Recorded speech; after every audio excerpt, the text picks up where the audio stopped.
আপনার family card তো খালি কৃষকের জন্য না, ফ্যামিলি কার্ড তো শ্রমজীবী কর্মজীবী সাধারণ মানুষ যারা তারাও, কারণ এটা একটা পরিবার পাচ্ছে। সেই পরিবারে কৃষক আছে, সেই পরিবারে শ্রমিক আছে, সেই পরিবারে ক্ষুদ্র ব্যবসায়ী আছে।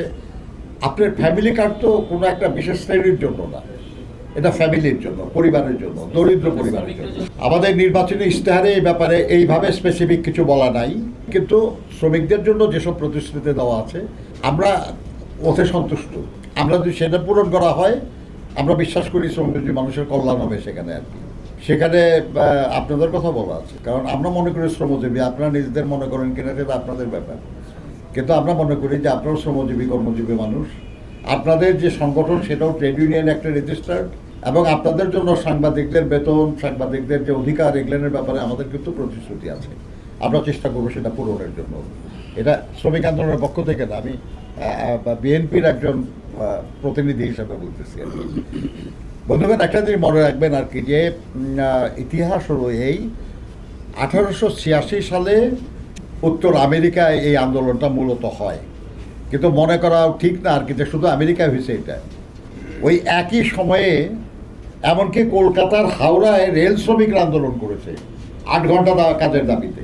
প্র্যাকটিক্যালি সারা দুনিয়ার বিভিন্ন জায়গায় এই 8 ঘন্টা কাজের দাবিটা জনপ্রিয় হয়ে গেছিল, কারণ তারা সিদ্ধান্ত নিয়ে, আমেরিকান ফেডারেশন অফ লেবার সিদ্ধান্ত নিয়েছিল 1884 সালে, যারা 1886 সালের 1 মে গোটা উত্তর আমেরিকায় 8 ঘন্টা কাজের দাবিতে আন্দোলন করবে, ধর্মঘট করবে।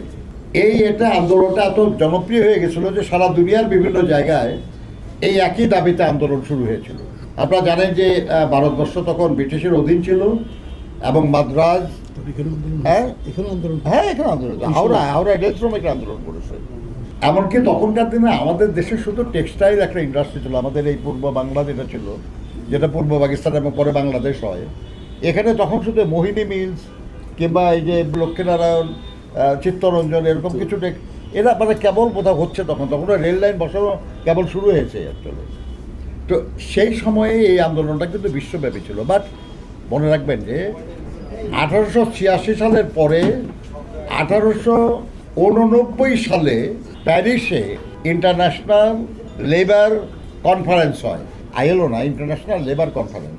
এবং সেই কনফারেন্স থেকে তারা সেকেন্ড ইন্টারন্যাশনাল, যেটা সোশ্যালিস্ট কমিউনিস্ট পার্টি, তারা সব মিলিয়ে করেছিল,